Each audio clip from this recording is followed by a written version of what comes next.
सबसे पहली बात, प्रोनाउन को अगर देखा जाए तो बहुत ज्यादा इंपॉर्टेंट टॉपिक ये नहीं होता है। प्रोनाउन इज नॉट कि भाई पक्का आएगा पेपर में, ऐसा बिल्कुल भी नहीं है। आता रहता है ये कह सकती हूँ, मतलब 50-60% पॉसिबिलिटी है कि आता रहता है। इसमें भी नाउन है, नाउन यानी किसी भी चीज का नाम, और प्रो का मतलब होता है बेटा एट द प्लेस ऑफ। मुश्किल भाषा में इन्हें इन ल्यू ऑफ कहते हैं। एट द प्लेस ऑफ या इन ल्यू ऑफ एक ही बात है। एट द प्लेस ऑफ या इन ल्यू ऑफ हिंदी में कहते हैं के स्थान पर, और नाउन का मतलब हो गया नाम। तो बेसिकली ऐसे शब्द जिन्हें नाम की जगह पे यूज किया जाता है वो प्रोनाउन होते हैं।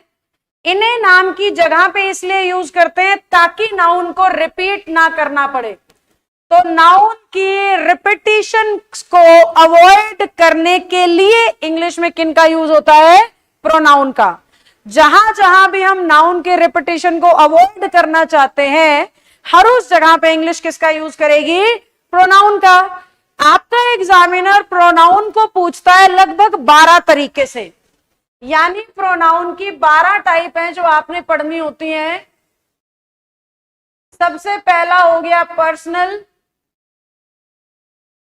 दूसरी टाइप जो मैं आपको पढ़ाऊंगी वो इंटेरोगेटिव। तीसरी टाइप जो प्रोनाउन में होगी बेटा वो रिलेटिव। चौथी टाइप जो हम सीखेंगे वो reciprocal. Personal, interrogative, relative, reciprocal के अलावा इंडेफिनिट, रिफ्लेक्सिव, एम्फेटिक, इसके अलावा बेटा possessive,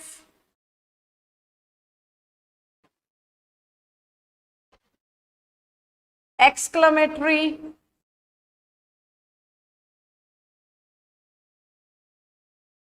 compound interrogative, compound interrogative, ये वो सारी टाइप्स हैं। डेमोन्स्ट्रेटिव और डिस्ट्रीब्यूटिव। 12 होंगी बेटा, हम एरो लगा देते हैं जिससे आपको क्लैरिटी आ जाए।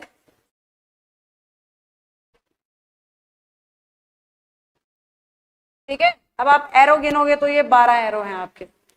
सबसे पहले सबसे छोटी सबसे इंपॉर्टेंट टाइप डिस्कस करती हूं, रेसिप्रोकल। रेसिप्रोकल का सही सही मतलब होता है उल्टा, और इंग्लिश में ये दो शब्द होते हैं जिनके मीनिंग आपस में उल्टे होते हैं, ईच अदर और वन अनदर। इन दो के अलावा कोई ऐसा शब्द नहीं है जिसे इंग्लिश ने रेसिप्रोकल मान रखा हो। इन दो के अलावा कोई भी शब्द ऐसा नहीं है जिसे इंग्लिश ने क्या मान रखा है? रेसिप्रोकल। तो अगर पेपर में रेसिप्रोकल प्रोनाउन आएगा तो सीधा सीधा समझ में आ रहा है कि या तो सेंटेंस में ईच अदर दिखेगा या सेंटेंस में वन अनदर दिखेगा। अब बात यह है कि एरर कैसे बनेगा, क्वेश्चन कैसे बनेगा, ध्यान से सुनो। ईच अदर सिर्फ वहां लगता है बेटा जहां बात दो की हो, और वन अनदर वहां लगता है जहां बात दो से ज्यादा की। तो जब जब आपका एग्जामिनर दो लोगों की बात करेगा ईच अदर लगाना है, जब जब आपका एग्जामिनर दो से ज्यादा लोगों की बात करेगा वन अनदर लगाना है। Each other for two, one another for more than two. जैसे मैंने कहा Sonu and Monika are talking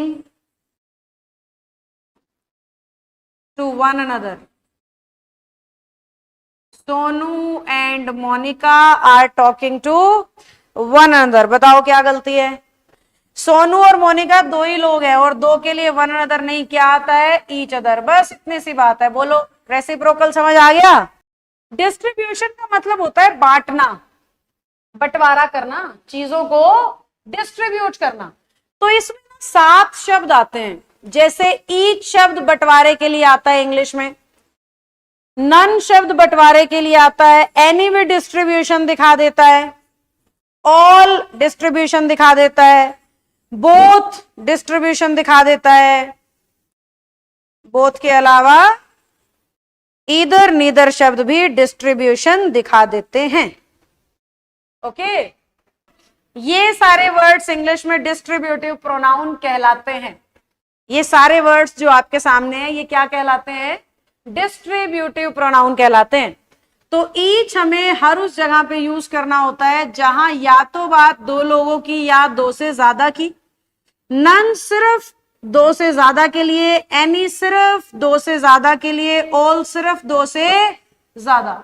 बाकी ये सारे शब्द किन्हीं दो के लिए, बाकी ये सारे शब्द किन्हीं दो के लिए, कि बोथ भी दो के लिए, इधर भी दो के लिए और नीदर भी दो के लिए, ये कहीं भी दो से ज्यादा के लिए। कैसे? एरर कैसे बनेगा, क्वेश्चन कैसे आएगा? एग्जामिनर ने लिख दिया either of the three girls are intelligent, either of the three girls are intelligent. तो अब हमारे बच्चे को एग्जाम में ये पता होना चाहिए भाई बात वो कर रहा है तीन लड़कियों की, जबकि ईदर शब्द तो दिखाता सिर्फ दो को है, यानी कोई ऐसा शब्द आना चाहिए जो दो से ज्यादा को दिखाए। अब दो से ज्यादा को तो ईच भी दिखा रहा है पर वर्ब सिंगुलर लेता है, हमारे सेंटेंस में प्लूरल है।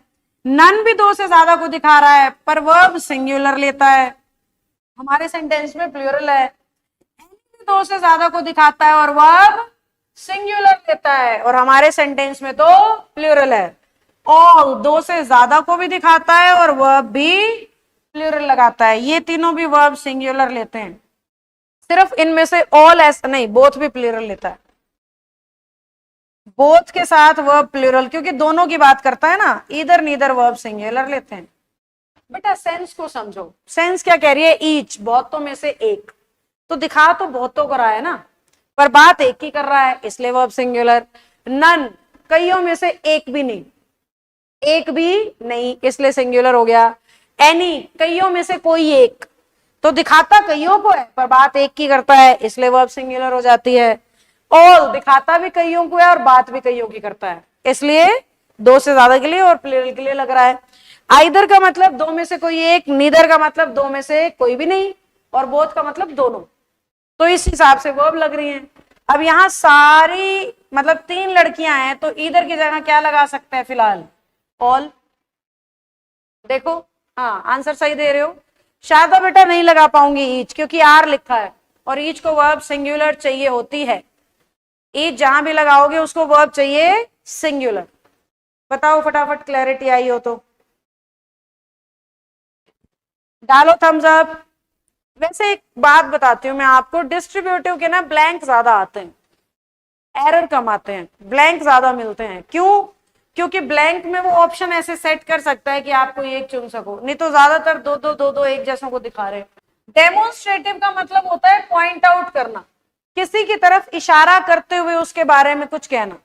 Pointing out something, somebody, someone, demonstrative से दिखाते हैं।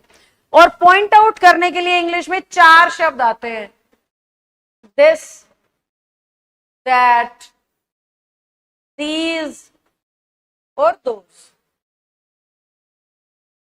इन चार के अलावा कुछ किताबें सच और सेम भी लिख देती हैं, पर सच और सेम ना एडजेक्टिव के तौर पे ज्यादा आते हैं इंस्टेड ऑफ प्रोनाउन, तो इसलिए मैं उन्हें प्रोनाउन में नहीं लिखती हूँ, एडजेक्टिव्स में फिर भी मैं लिख देती हूँ। तो आपको ये चार शब्द याद रखने हैं और किसी भी लाइन में दिखे तो आप समझ जाओ कि वो डेमोन्स्ट्रेटिव प्रोनाउन है। डेमोन्स्ट्रेटिव के ये दिस, दैट, दीज, दोज हमारे एग्जाम्पल हो गए, यानी पहचानने का तरीका हो गया। अब बात ही आती है क्वेश्चन कैसे आएगा और नंबर कटने से बचाना कैसे है।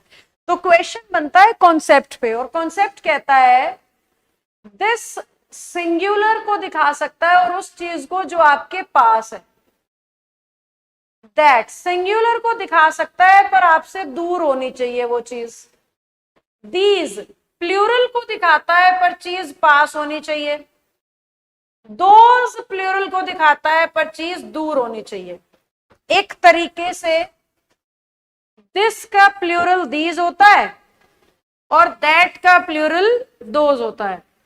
दिस और दीज पास के लिए आते हैं, दैट और दोज दूर के लिए आते हैं।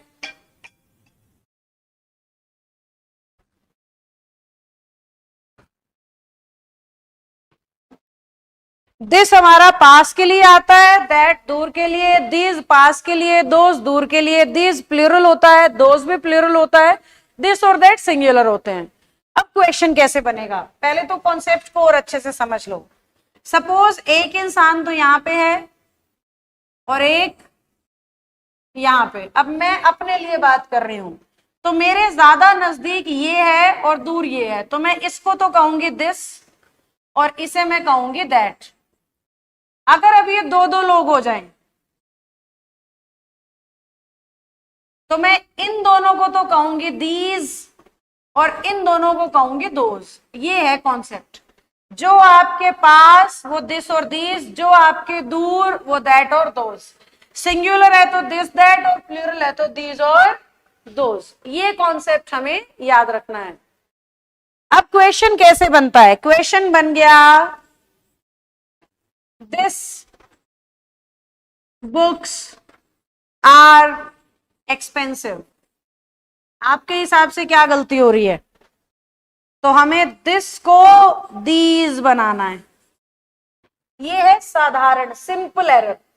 इसी को कॉम्प्लिकेट करेगा, मतलब सेम टाइप होगी लेकिन एरर को कॉम्प्लिकेट करेगा। कैसे, उसने लिख दिया the pains of this shop are more expensive than that of that shop। Sentence को ध्यान से पढ़ के गलती बताने की कोशिश करो। The pains of this shop, इस दुकान के पेन्स महंगे हैं उस दुकान की बजाय।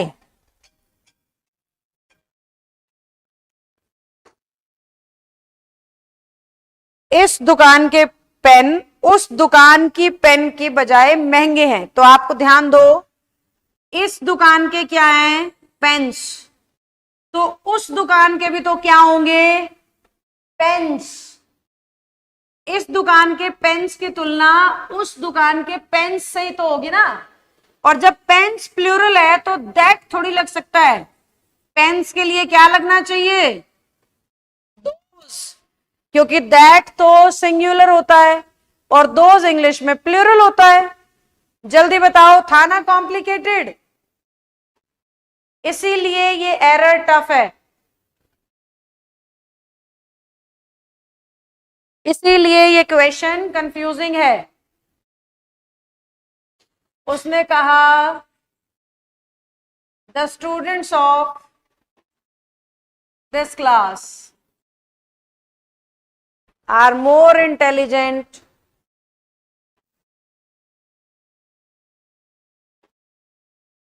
Then that of that class. Sentence को समझो और कोशिश करो।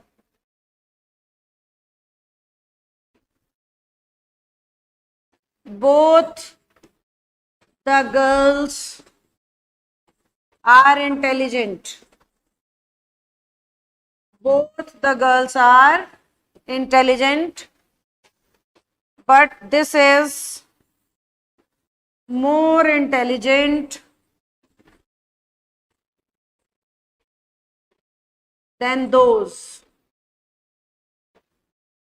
कॉन्सेप्ट क्या कह रहा है, इस क्लास के स्टूडेंट्स है ना, तो उस क्लास के भी कौन होने चाहिए, स्टूडेंट्स। अब नाउन को रिपीट ना करना पड़े इसीलिए तो प्रोनाउन आते हैं। तो दैट एक प्रोनाउन है, स्टूडेंट्स की जगह पे लगा हुआ है, पर स्टूडेंट्स तो प्लूरल हैं, तो दैट थोड़ी ना हो सकता है। दैट का भी क्या होगा, प्लूरल होगा, और दैट का प्लूरल कौन होता है, दोज होता है। दैट का प्लूरल कौन होता है, दोज होता है। अब नीचे वाला क्वेश्चन देखो, ये कह रहा है दोनों लड़कियां इंटेलिजेंट हैं। सपोज दो लड़कियों की हम बात कर रहे हैं, दोनों लड़कियां, अब ये कोई दो लड़कियां बना दी भाई मैंने। ये क्या बोल रहा है, दोनों लड़कियां इंटेलिजेंट है, दिख रहा है, both the girls are intelligent. अगले क्वेश्चन को, अगले सेंटेंस को फील करना, but this is intelligent then, दो में से अगर आगे वाली दिस है तो पीछे वाली क्या होनी चाहिए, दैट होनी चाहिए, और मैं क्या लगा रही हूं, दोज, तो सही आंसर क्या बनेगा, दैट बनेगा। टोटल दो ही तो लड़कियां हैं, बोथ का मतलब अभी तो बताया था दो होता है, बोथ का मतलब अभी बताया था ना दो होता है, तो टोटल दो ही लड़कियां हैं। आप दो में से एक को अगर दिस कह रहे हो तो दूसरी दैट हुई ना, और मैं क्या कह रही हूं, दोज कह रही हूं। यहां पे अगर स्टूडेंट्स की बात कर रहे हो तो दोज आएगा ना, दैट थोड़ी ना हो सकता है, दीज भी नहीं हो सकता क्योंकि स्टूडेंट्स तो प्लूरल है, और बाद वाला है, आगे वाली क्लास तो दिस हो गई, बाद वाली क्लास की बात हो रही है तो दोज होगा। समझिए, पहले वाला दिस, बाद वाला दैट। मैंने कहा these shirts are expensive than that shirts. करो ट्राई, तो हम समझ गए शर्ट्स दीज हैं, तो ये वाली शर्ट्स भी तो ये देन होना चाहिए, ये मेरी गलती है, बाकी ये वाली शर्ट्स भी तो प्लूरल हैं, तो दैट की जगह क्या होगा, दोज होगा। रेसिप्रोकल हमने डिस्कस कर लिया, डेमोन्स्ट्रेटिव हमने डिस्कस कर लिया, डिस्ट्रीब्यूटिव और हमने डिस्कस कर लिया एक्सक्लेमेटरी। एक्सक्लेमेटरी पेपर में नहीं आता, जीरो तरीके से इसके एरर बनते हैं, इसलिए हमने ये भी कर लिया, तो चार टाइप्स हो गई, ठीक है। Reciprocal done, demonstrative done, distributive done, exclamatory done. अब हम पोजेसिव कर सकते हैं, एक बार इन टाइप से गो थ्रू हो जाओ। This was reciprocal, this was distributive, this was demonstrative, another example, another example and another example and done। Possessive का मतलब है जहां पे हम किसी ना किसी तरीके से अधिकार दिखाने की बात कर रहे हो। इसके लिए पर्टिकुलरली कुछ वर्ड्स हैं, जैसे my, our, your, his, her, their. इन्हीं का pronoun form mine, ours, yours, his, hers, theirs. ये सारे वर्ड्स इंग्लिश में पोजेसिव के नाम से जाने जाते हैं, जिनमें लेफ्ट वालों को हम कहते हैं पोजेसिव एडजेक्टिव्स और राइट वालों को हम कहते हैं पोजेसिव प्रोनाउंस। लेफ्ट वाले क्या हैं, पोजेसिव एडजेक्टिव, राइट वाले क्या हैं, पोजेसिव प्रोनाउन। ये क्या है, एडजेक्टिव्स, और ये क्या है, प्रोनाउंस। अब हमें ध्यान क्या करना है, एडजेक्टिव्स का यूज हमेशा नाउन के साथ होता है, यानी नाउन होगा तो ही इनमें से कुछ आएगा, अगर नाउन नहीं होगा तो ही तो प्रोनाउन आएंगे। प्रोनाउन का मतलब क्या है, नाउन की जगह पे, यानी नाउन नहीं होना चाहिए। एडजेक्टिव का मतलब क्या है, नाउन के लिए, यानी नाउन होना चाहिए। तो अगर इन वर्ड्स को यूज करो तो नाउन के साथ करना, नियम ये कह रहा है। तो ये सारे वर्ड्स जो है वो किसके साथ आएंगे, नाउन के साथ, और ये सारे वर्ड्स किसके साथ आएंगे, बिना नाउन के। अब बात ये आती है कि क्वेश्चन कैसे बनेगा। एग्जामिनर ने कहा our is a great country, our is a great country. अब आप ध्यान से देखो, ये जो इज है ना, ये नाउन तो पक्का नहीं है। नाउन तो किसी भी चीज का नाम होता है, इज नाउन तो पक्का नहीं है, यानी हमें नाउन नहीं दिया गया, हमें नाउन नहीं दिया गया है। अब नाउन नहीं दिया गया तो प्रोनाउन होना चाहिए, जबकि आर लिख रखा है। आर क्या है? एडजेक्टिव, होना चाहिए प्रोनाउन। तो एरर ये है कि आर की जगह आर्स होगा, आर की जगह आर्स होगा। समझे हम? एक और करते हैं। मैंने बोला दिस इज माइन क्लास, क्या गड़बड़ लग रही है? क्योंकि अब की बार हमें दिख रहा है क्लास है नाउन, और नाउन से पहले आते हैं एडजेक्टिव। नाउन से पहले कौन आते हैं? एडजेक्टिव। अब माइन कहां पे लिख रखा है? प्रोनाउन वाली तरफ। होना क्या चाहिए? एडजेक्टिव होना चाहिए। तो माइन का एडजेक्टिव फॉर्म हो गया माय। तो सही सेंटेंस हुआ दिस इज माय क्लास। आपके बैच में लास्ट क्लास में मैंने प्रोनाउन की कुछ टाइप्स पढ़ाई थी, और मैं कह के गई थी कि अगली क्लास की शुरुआत हम प्रैक्टिस से करेंगे। तो ये रेसिप्रोकल प्रोनाउन की प्रैक्टिस है आपके सामने, जिसमें रेसिप्रोकल का मतलब दो शब्द ईच अदर और वन अनदर। ईच अदर हर उस जगह आएगा, ईच अदर हर उस जगह लगाना है जहां बात दो की, और वन अनदर हर उस जगह जहां बात दो से ज्यादा की। तो क्या लिखा है? The 5 sisters. अब 5 जो है वो 2 से ज्यादा होता है, 2 से ज्यादा होता है तो ईच अदर नहीं आएगा, क्या होना चाहिए? One another. इस तरीके से आपने सॉल्व करने हैं बेटा। एक मैंने कर दिया, 4 आप करो। बहुत बढ़िया, ऑलमोस्ट सभी ने ठीक सॉल्व कर दिया है। द 2 men struck, देखो 2 देखते ही समझ जाओ ईच अदर आएगा, 6 देखते ही समझ जाओ वन अनदर आएगा। ऑल 2 से ज्यादा को दिखाता है, डिस्ट्रीब्यूटिव में सिखाया था, वन अनदर आएगा। मीना और रमन 2 ही हैं इसलिए ईच अदर आएगा। समझे? रेसिप्रोकल पहली टाइप सिखाई थी मैंने आपको, डिस्ट्रीब्यूटिव दूसरी। ये अब आपके सामने डिस्ट्रीब्यूटिव के क्वेश्चन है, ठीक करेंगे एक बार सभी बच्चे। सभी सॉल्व करने की कोशिश करें। चलिए अब मैं आंसर बताती हूं। नन ऑफ द 2 सिस्टर्स, देखो नन 2 से ज्यादा के लिए आता है, 2 के लिए नहीं, तो ए में गलती हो गई, नीदर लगा सकते हो। यहां भी 2 की बात हो रही है तो नन की जगह नीदर लगा सकते हो। यहां 3 की बात हो रही है, सही है, क्योंकि ईच 2 को भी दिखा देता है, 2 से ज्यादा को भी। बाकी आप चाहो तो एनी भी लगा सकते हो, वैसे ये सही है। एनी ऑफ द 2, 2 के लिए एनी नहीं आता, एनी 2 से ज्यादा के लिए आता है, तो ईच वन ऑफ द 2 कर सकते हो। नीदर या ईदर लगा सकते हो, वो भी 2-2 के लिए आते हैं। She was more beautiful than either of, देखो 3 बहनों की बात हो रहा है, ईदर तो 2 के लिए आता है, तो एनी लग सकता है, ऑल लग सकता है। समझ रहे हो? ये टाइप्स मैं आपको पिछली क्लास में पढ़ा के गई थी और कहा था कि अगली क्लास में प्रैक्टिस कराऊंगी। ये लो डेमोन्स्ट्रेटिव, जिसमें आपको सबसे ज्यादा दिक्कत आई थी, याद है पिछली क्लास? डेमोन्स्ट्रेटिव में आप कह रहे थे और एग्जाम्पल दो, और एग्जाम्पल दो, गलत हो रहे हैं। ये लो demonstrative, this that these those वाला करो बेटा ट्राई। पिछली क्लास में मैं क्लियर करके गई थी ना कि आज हम प्रैक्टिस करेंगे, तो वी आर डूइंग प्रैक्टिस। चलिए मैं बताती हूं बेटा। अब देखो पहले क्वेश्चन में लिखा है बोथ गर्ल्स आर बोल्ड, दोनों लड़कियां बहादुर हैं, बट दिस इज, आगे वाली अगर दिस है तो पीछे वाली क्या होगी? दैट होगी।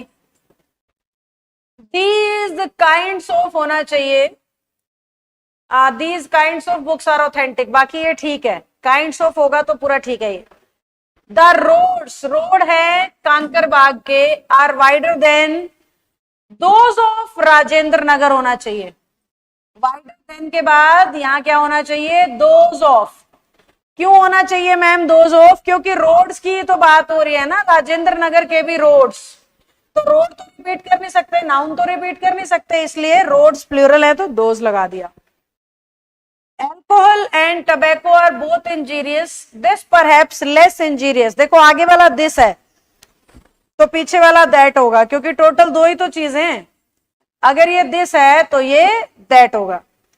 The students of this class, आगे वाली क्लास अगर दिस है तो पीछे वाली दैट होगी, दैट लगा हुआ है, पर आगे वाली क्लास के स्टूडेंट्स हैं तो पीछे वाली क्लास के भी तो कौन है, स्टूडेंट्स हैं, और स्टूडेंट्स तो प्लूरल है, दैट तो सिंगुलर है, तो दैट को प्लूरल बनाएंगे दोस। समझे बच्चों? इनडेफिनिट की स्पेलिंग भी नोट कर लेना, बहुत एग्जाम्स में आती रहती है। इनडेफिनिट का मतलब होता है ऐसे शब्द, ऐसे प्रोनाउन जिन्हें हम नाउन की जगह पे लगा तो देते हैं लेकिन हमें क्लैरिटी नहीं मिल पाती कि बात किसकी हो रही है। जिसे हम नाउन की जगह पे लगा तो देते हैं लेकिन हमें क्लैरिटी नहीं मिल पाती कि एक्चुअली में बात किसकी हो रही है। सब्जेक्ट है फिर भी क्लियर नहीं है कि बात किसकी हो रही है। कैसे?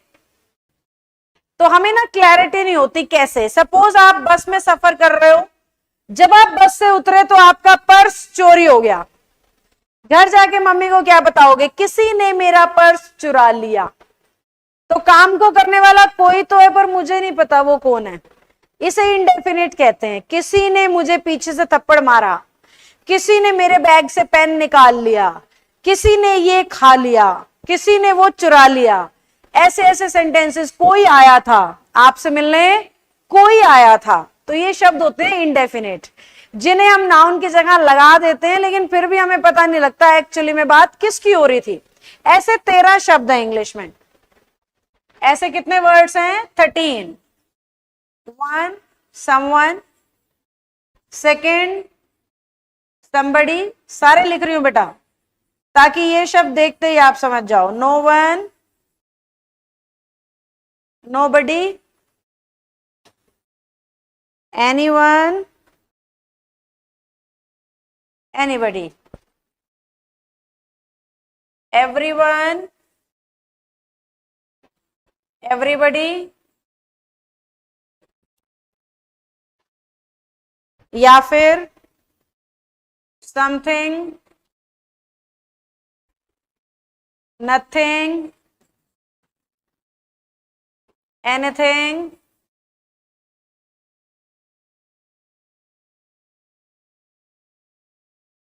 everything, और होगा ज्यादा से ज्यादा 1। ठीक है?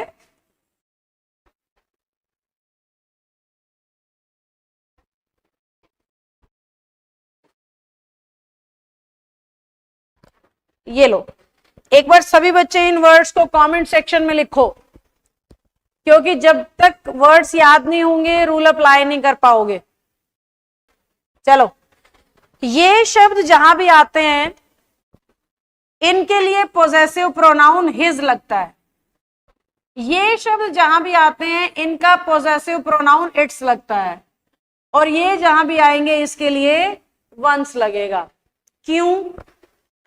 इसके लिए वंस क्यों लगेगा या इसके लिए हिज क्यों लगेगा? ये क्या है? पोजेसिव का मतलब क्या है? देखो, नेहा के लिए हर लगेगा, आई के लिए माई लगेगा, I am doing my work. जैसे आई के लिए माई लगता है, यू के लिए योर लगता है, ही के लिए हिज लगता है, शी के लिए हर लगता है, बिल्कुल वैसे ही समवन के लिए हिज लगता है। किताबें कहती हैं समवन के लिए सिंगुलर पोजेशन लगाओ, लेकिन मैं हमेशा बोर्ड पे हिज लिखती हूं क्योंकि हर को प्रेफर नहीं किया जाता। ये बात याद रखना। कभी भी दो जेंडर में दुविधा होती है ना, मेल में और फीमेल में, तो आपका एग्जामिनर मेल जेंडर वाला आंसर लिए होता है, फीमेल जेंडर का प्रेफरेंस नहीं होता है। ये हमारे समाज की सच्चाइयां हैं। कहते रहो बेटी बचाओ बेटी पढ़ाओ, लेकिन फिर भी बेटी पैदा होने पर कांग्रेचुलेशन कहने वाले कुछ मिलेंगे, बाकी सब बोलेंगे कोई बात नहीं। मेरा खुद का एक्सपीरियंस है, मेरा खुद का अपना पर्सनल ये एक्सपीरियंस है। बेटा पैदा होते ही एक भी नहीं कहेगा कोई बात नहीं, सब बोलेंगे कांग्रेचुलेशंस। तो ये हमारे समाज का आईना है, हमारे समाज का नजरिया ऐसा है।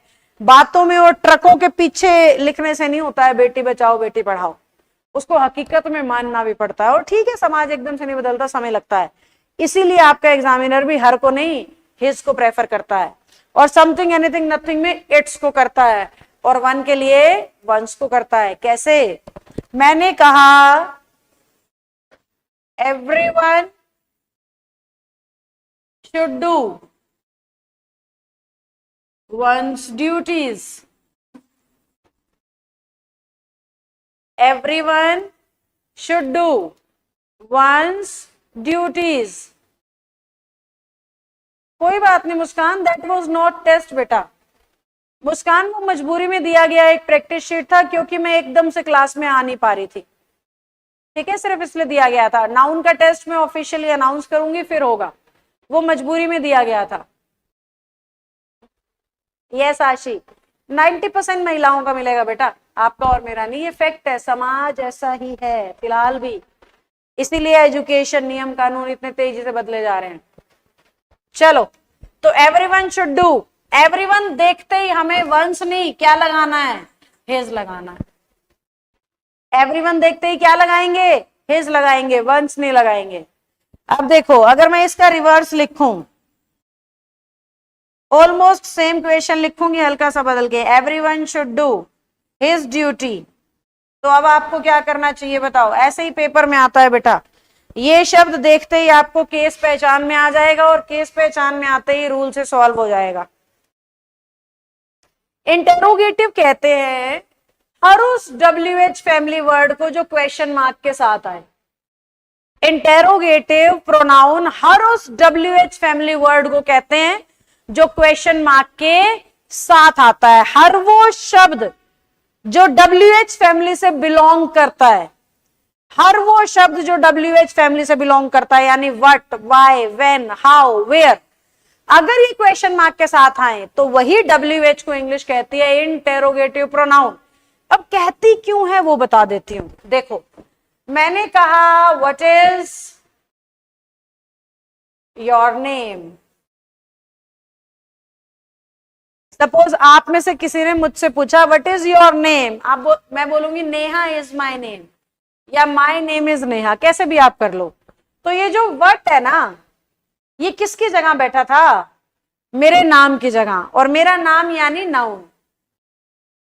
अब नाउन की जगह जो शब्द आते हैं वही तो प्रोनाउन होते हैं, और वो WH फैमिली से बिलोंग करते हैं, इसलिए नाम रख दिया इंटेरोगेटिव। क्योंकि WH फैमिली से बिलोंग कर रहे हैं इसलिए नाम क्या रख दिया, इंटेरोगेटिव। समझे? पेपर में कैसे आएगा मैम, फिर क्वेश्चन कैसे बनेंगे। देखो, मैंने कहा WH क्वेश्चन मार्क के साथ आए तो वो इंटेरोगेटिव होता है, जबकि आपको पिछली क्लासेस में सिखा चुकी हूं क्वेश्चन मार्क सिर्फ तब आता है जब हेल्पिंग वर्ब सब्जेक्ट से पहले हो। क्वेश्चन मार्क इंग्लिश में सिर्फ तब लगता है जब हेल्पिंग वर्ब सब्जेक्ट से पहले हो। जब हेल्पिंग वर्ब सब्जेक्ट से पहले हो, मैं कहूं एम आई हैप्पी, इंटेरोगेटिव है। अगर मैं पलट दूं आई एम हैप्पी, इंटेरोगेटिव नहीं है। तो हेल्पिंग वर्ब कहां पे है उससे पता लगता है सेंटेंस इंटेरोगेटिव होगा या नहीं। इसी बेस पे एरर बनता है। कैसे? वो कहेगा why you are doing this. क्या है क्वेश्चन, फील करो। Why you are doing this. अब हमारे बच्चे को लगता है वाई भी है, क्वेश्चन मार्क भी है, चलो भाई सही बात है।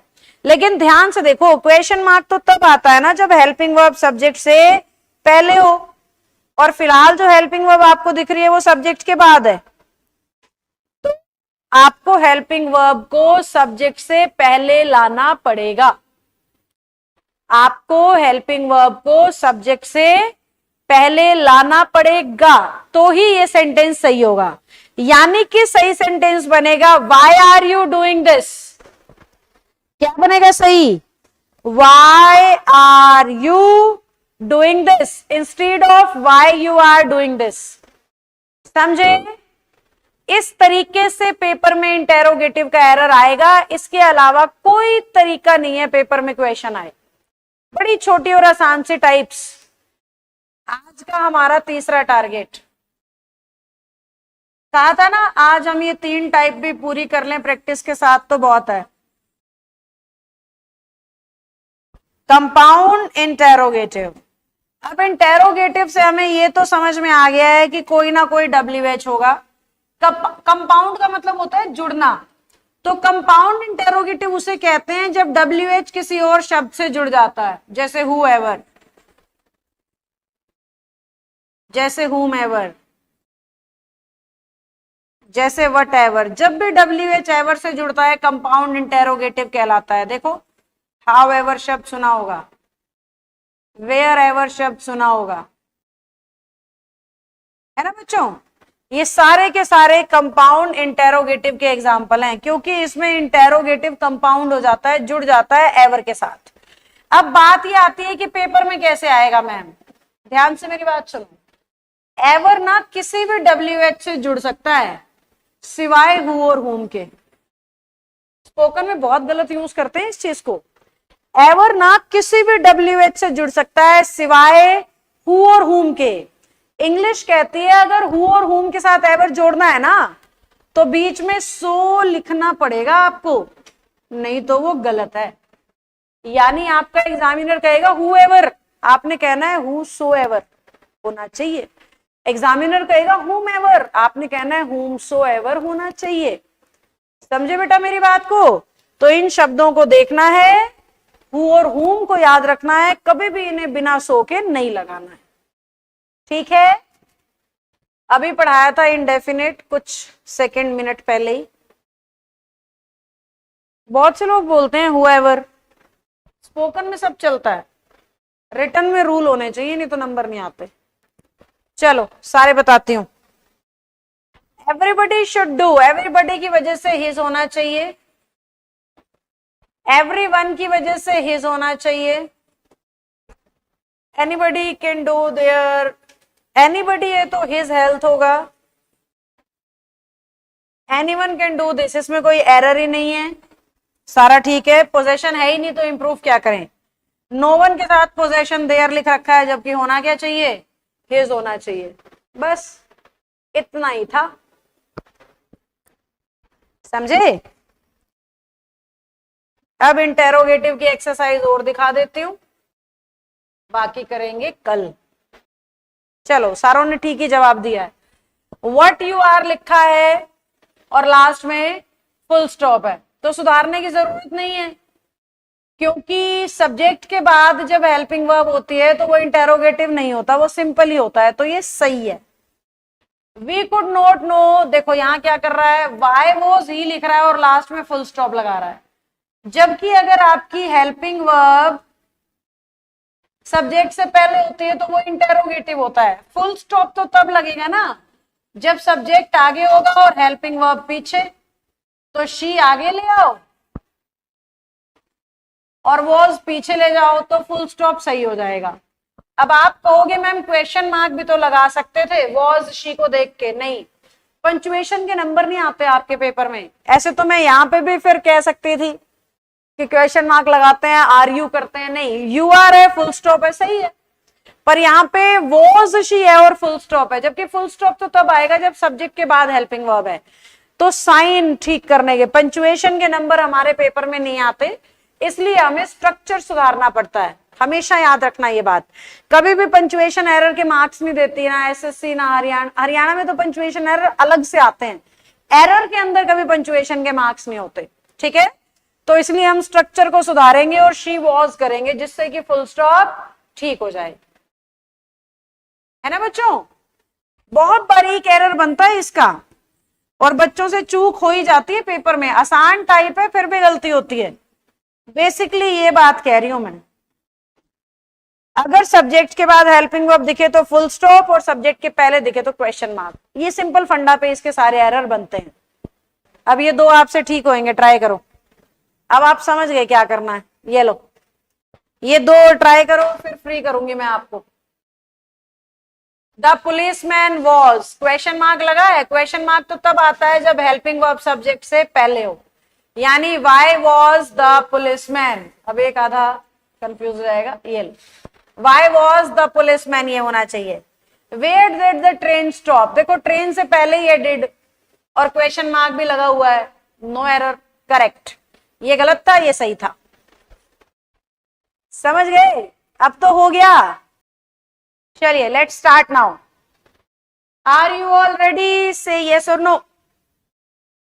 क्या आप सब तैयार हैं पढ़ने के लिए? तो हम शुरू करते हैं। रिफ्लेक्सिव एंड एम्फेटिक, इनकी सबसे पहली बात तो ये है कि इन दोनों टाइप्स के सारे एग्जाम्पल या तो सेल्फ से खत्म होते हैं या सेल्फ से। जितने भी एग्जाम्पल्स हैं या तो उनके लास्ट में सेल्फ आता है या उनके लास्ट में सेल्फ आता है, इन्हें पहचानने का सीधा तरीका। अब सेल्फ या सेल्फ वाला वर्ड अगर वर्ब के साथ आए तो वो रिफ्लेक्सिव होता है, और अगर वो सब्जेक्ट के साथ आ रहा है तो एम्फेटिक होता है। जैसे मैं कहूं I myself teach all my classes, तो इस माई सेल्फ को इंग्लिश एम्फेटिक कहेगी, इस माई सेल्फ को इंग्लिश एम्फेटिक कहेगी। लेकिन अगर सेंटेंस बनाया जाए शी हैंग्ड हर सेल्फ, क्या सेंटेंस बनाया, शी हैंग्ड हर सेल्फ, तो ध्यान से देखो हैंग जो है यहाँ पे वर्ब है, और वर्ब के साथ जब ये शब्द आते हैं तो ये रिफ्लेक्सिव होते हैं। जब ये एम्फेटिक बनेंगे ना बेटा, सब्जेक्ट के बिल्कुल साथ आएंगे एकदम चिपक के, पर जब रिफ्लेक्सिव होंगे वर्ब के बाद आने चाहिए, कहीं भी थोड़ी दूरी भी होगी तो कोई दिक्कत नहीं है, बिल्कुल साथ होना जरूरी नहीं है, पर ये निश्चित है कि रिफ्लेक्सिव होने के लिए वर्ब के बाद और एम्फेटिक होने के लिए सब्जेक्ट के बाद। अब बात ये आती है कि मैम एग्जामिनर कैसे पूछेगा, पेपर में कैसे आएगा, क्वेश्चन कैसे बनेंगे, तो ध्यान से सुनो। इसके क्वेश्चन 3 बेसिस पे बनते हैं। बेस नंबर 1, बच्चे को यह पता होना चाहिए कि सेल्फ इंग्लिश में हमेशा सिंगुलर सब्जेक्ट्स के लिए लगता है और सेल्फ इंग्लिश में हमेशा प्लूरल सब्जेक्ट्स के लिए लगता है। जहां पे भी आप किसी एक की बात कर रहे हैं आप सेल्फ का यूज करें। जैसे मैं शी की बात कर रही थी तो मैंने हर सेल्फ लगाया, आई की बात कर रही थी तो माई के साथ सेल्फ लगाया, क्योंकि ये सिंगुलर सब्जेक्ट है। प्लूरल सब्जेक्ट होता तो मैं क्या लगाती, सेल्फ्स लगाती। पर इस कॉन्सेप्ट में भी बच्चे से कुछ गलतियां होती हैं। जैसे बहुत से बच्चों को ये नहीं पता होता कि अगर बर्ड की बात हो रही है तो बर्ड ही या शी नहीं होते, बर्ड इट होते हैं, और सिंगुलर बर्ड है तो क्या आएगा, इट सेल्फ आएगा। जैसे नेहा शी है, ऐसे ही गर्ल लिखोगे तो वो भी क्या है, शी है। जैसे बर्ड इट है, ऐसे ही डॉक्टर, टीचर, स्टूडेंट, ये सारे कॉमन जेंडर होते हैं और सबके लिए इट लगता है। कॉमन जेंडर क्या होता है, ऐसी चीजों का नाम जिन्हें देख के ये पता ना लगे कि बात मेल की हो रही है या फीमेल की, उन्हें कॉमन जेंडर्स कहा जाता है। तो कॉमन जेंडर होता है स्टूडेंट, क्योंकि दोनों को दिखा देता है, मेल को भी और फीमेल को भी। टीचर कॉमन जेंडर होता है, मेल को भी दिखा देता है और फीमेल को भी। तो जहां पे भी आप यूज करें कॉमन जेंडर आप इट से लगाएं। अब बच्चे से दूसरी गलती होती है प्लूरल नाउन के केस में। जैसे उसने लिख दिया गर्ल्स, तो बहुत से बच्चों को मैंने देखा है कि वो क्या कर देते हैं, गर्ल के लिए हर सेल्फ्स कर देंगे, क्योंकि उन्होंने ये सीखा है कि मैम ने कहा था प्लूरल होगा ना तो सेल्फ्स होगा। बिल्कुल सेल्फ्स होगा, पर हर का भी तो प्लूरल होगा, और हर का प्लूरल होता है देयर। ठीक है बच्चों, तो ऐसी कुछ छोटी मोटी मिस्टेक आपसे हो सकती हैं। अगर आप क्वेश्चन को ध्यान से करोगे तो ये टाइप बहुत आसान है कि सेल्फ वहां लगाओ जहां सब्जेक्ट सिंगुलर, सेल्फ्स वहां लगाओ जहां सब्जेक्ट प्लूरल। क्या हमें बात समझ में आई? अगर पहली बात समझ में आ गई है तो थम्स अप डालो, मैं दूसरी बात सिखा रही हूं। कभी भी आप इंग्लिश के किसी भी सेंटेंस को सेल्फ या सेल्फ्स वाले वर्ड से स्टार्ट ना करें, शुरू ना करें।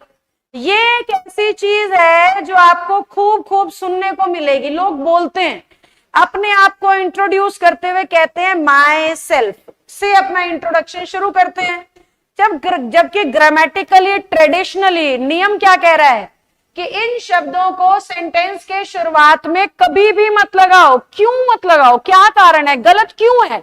इतने सारे लोग तो बोलते हैं, लगभग सब बोलते हैं my self this this this, और शुरू हो जाते हैं अपना इंट्रोडक्शन देना, है ना?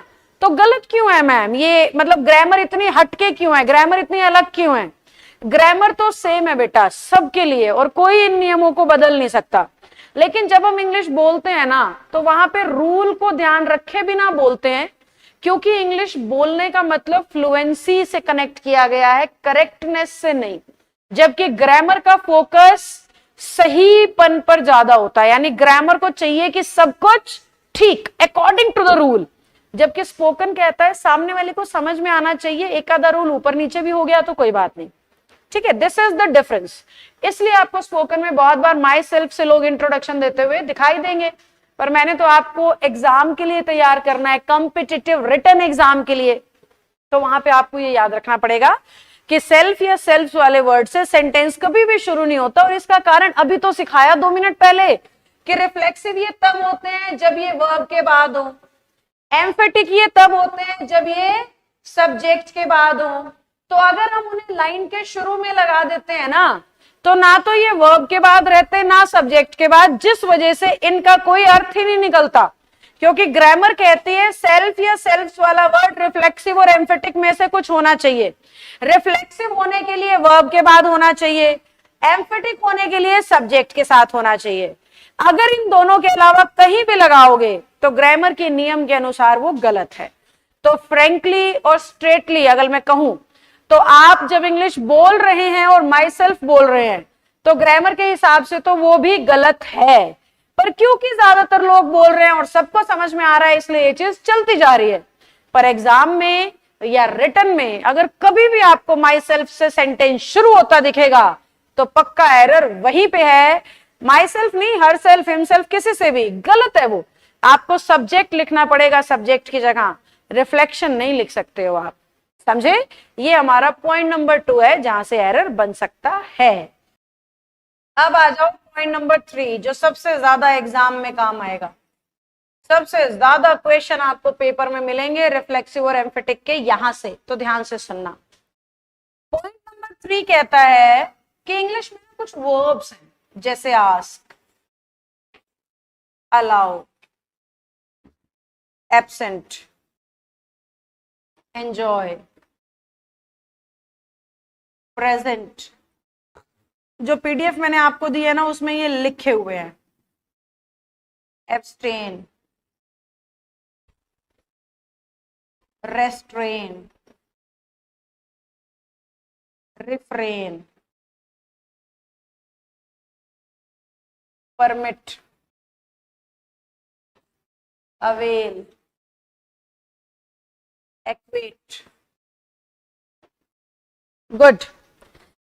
अब सीखो रूल क्या है। देखो, एक्वेट का मतलब होता है आजाद कर देना, छोड़ देना किसी को। आस्क होता है पूछना, अलाउ होता है परमिशन देना, एब्सेंट गायब हो जाना, एंजॉय मजे करना, सबसे ज्यादा यह आता है। परमिट अनुमति देना, अवेल उपलब्ध होना, प्रेजेंट उपस्थित होना, एब्स्टेन, रेस्ट्रेन, रिफ्रेन, तीनों का मतलब होता है रोकना, खुद को किसी बुराई से रोकना। जैसे दोस्त सिगरेट पी रहा है, कह रहा है तू भी लेगा, आप कह रहे हो नहीं, आपने क्या कर रहा है, अपने आप को पीछे कर लिया उस बुराई से। इस सेंस में आते हैं एब्स्टेन, रेस्ट्रेन और रिफ्रेन।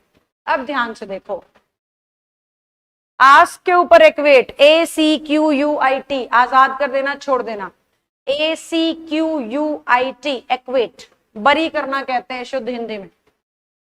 ये वर्ब्स जहां भी आएंगी, ध्यान से सुनिएगा, ये वर्ब्स जहां भी आएंगी अगर इनके साथ ऑब्जेक्ट दिखाई ना दे तो पक्का रिफ्लेक्सिव ऐड होगा। अगर इनके साथ ऑब्जेक्ट दिखाई नहीं देगा तो पक्का रिफ्लेक्सिव ऐड होगा। अगर ऑब्जेक्ट दिखाई देगा तो रिफ्लेक्सिव ऐड नहीं होगा। अगर ऑब्जेक्ट दिखाई देगा तो रिफ्लेक्सिव ऐड नहीं होगा। समझ गए? यानी सेल्फ और सेल्फ वाला वर्ड तब लगाना है इनके बाद जब इनके पास ऑब्जेक्ट नहीं है।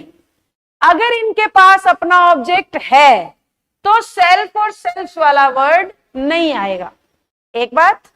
अब बात ये है मैम पता कैसे लगाएं कि ऑब्जेक्ट है या ऑब्जेक्ट नहीं है। मतलब मेरे को तो ऑब्जेक्ट पहचानना भी नहीं आता। कोई ऐसा बच्चा मुझे सुन रहा है जो कह रहा है जी मेरे को तो ऑब्जेक्ट पहचानना भी नहीं आता, तो ध्यान से सुनो। अगर आप इन वर्ब्स के बाद किसी प्रेपोजिशन को देखो, to,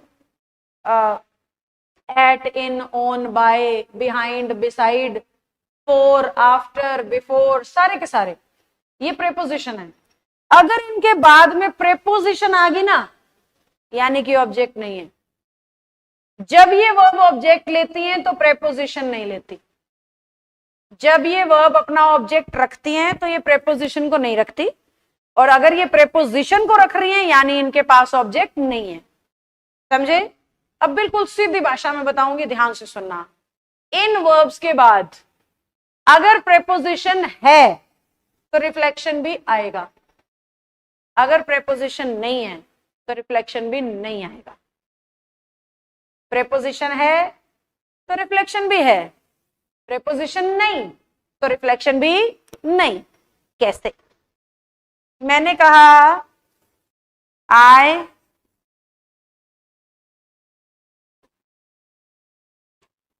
enjoyed the party, I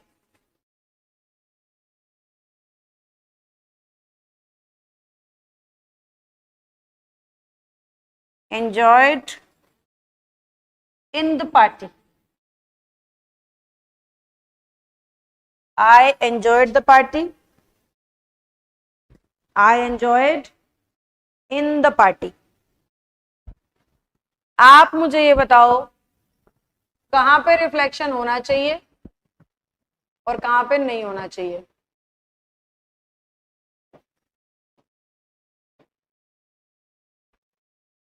बताओ कहां पे सेल्फ वाला वर्ड ऐड करूं और कहां पे नहीं करूं? देखो यहां पे प्रेपोजिशन है यानी रिफ्लेक्शन भी आएगा। यहां क्योंकि प्रेपोजिशन है इसलिए रिफ्लेक्शन होना चाहिए, माई सेल्फ। प्रेपोजिशन नहीं है तो रिफ्लेक्शन भी नहीं होगा। यानी पहला सेंटेंस सही है, आई एंजॉयड द पार्टी, दूसरा होना चाहिए I enjoyed my self in the party, I enjoyed my self in the party. समझे? आओ कुछ क्वेश्चंस दिखाते हो रिफ्लेक्सिव और एम्फेटिक के।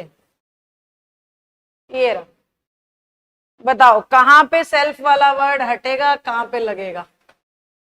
हाँ जी। The teacher absented their self from. अब ये फ्रॉम कह रहा है कि रिफ्लेक्शन तो होना चाहिए, है ना, पर टीचर सिंगुलर है, एक है, तो टीचर देयर नहीं हो सकता, टीचर होगा इट। तो क्या लग गया? It self. Her self is a teacher, her self से लाइन शुरू नहीं हो सकती, शी इज अ टीचर लिखो या she her self is a teacher लिखो। दे एंजॉयड देमसेल्व्स। अब ये जो इन है ये कह रहा है कि रिफ्लेक्शन लगेगा और दे के हिसाब से देम और सेल्फ से लगेगा, तो ये नो एरर था। Equate yourselves like man. अब ये जो योर शब्द होता है ना ये दोनों काम करता है, सिंगुलर का भी और प्लूरल का भी। तो इसके साथ हम सिंगुलर पोजेशन भी लगा सकते हैं और प्लूरल भी लगा सकते हैं, तो फिलहाल हमें इसे नो एरर करना पड़ेगा। We seldom see ourselves. अगर हम ध्यान से देखते हैं तो वी के लिए आर ही होना चाहिए और वी प्लूरल है तो सेल्फ्स ही होना चाहिए, ये भी नो एरर है। समझे? ये लो, यहाँ पे कुछ रिफ्लेक्शन की प्रैक्टिस हो जाएगी आपकी कि किस सब्जेक्ट के लिए कौन सा रिफ्लेक्शन आना चाहिए, बस वो करना है। यहाँ पे देखो किस सब्जेक्ट के लिए कौन सा रिफ्लेक्शन आना चाहिए, सही लगाया या गलत, चेक करो। किस सब्जेक्ट के लिए कौन सा रिफ्लेक्शन आना चाहिए, चेक करो। आओ, टाउन के लिए इट सेल्फ ही होना चाहिए यानी ये सही है। शी के लिए हर सेल्फ होना चाहिए यानी कि ये भी सही है। आई के लिए माई सेल्फ होना चाहिए यानी कि ये भी सही है। पर दे के लिए देयर तो ठीक है पर सेल्व्स होना चाहिए, सेल्व्स, क्योंकि दे प्लूरल है। ऑथर के लिए हिम तो सही है पर सेल्फ्स प्लूरल है, क्या होना चाहिए? सेल्फ होना चाहिए, सेल्फ्स की जगह सेल्फ होना चाहिए। ऐसे क्वेश्चन आते हैं बेटा, इस तरीके से क्वेश्चंस आते हैं। तो 3 नो एरर थे, 2 में ही एरर थे। रिफ्लेक्सिव और एम्फेटिक बहुत ज्यादा इंपॉर्टेंट टाइप्स नहीं है, बहुत कम पूछा जाता है इनमें से। आज की क्लास शुरू कर रही हूं रिलेटिव प्रोनाउन से। क्या हम सब तैयार हैं?